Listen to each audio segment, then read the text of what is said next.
Hi guys! So, bali ayan, gumawa ako ng Christmas tree. Bali, gamit ko lang ay kawayan guys. So, ayan, pipakita ko sa inyo kung paano ko ba siya ginawa. So, itong kawayan ang ginamit ko. Bali, 1 metro ang haba nito at saka ginawa ko siyang mga sticks. And then, ayan, ang gamit ko para sa bilog is itong hanger. So, yung hanger na nabebend guys. So, ayan, ginawa ko siyang bilog. Pinagdugtong ko lang yung dulo niya. And then, finorm ko na siya na circle.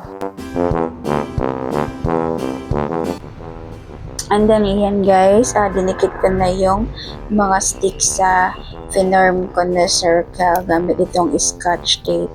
So, inisa-isa ko yan siya guys at saka sinukat ko siya para pantay-pantay siya.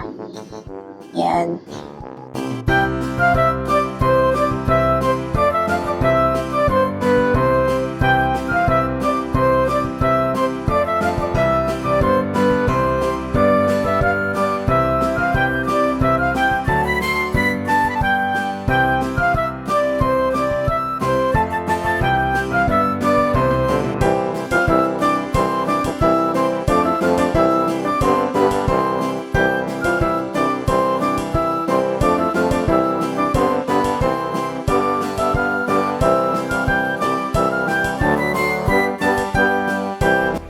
And then pagkatapos is itinayo ko na siya para idikit naman yung sa dulo niya gamit ng masking tape para matibay siya talaga pagkakadikit. And then ayan guys, dinisenyahan ko na siya ng garland.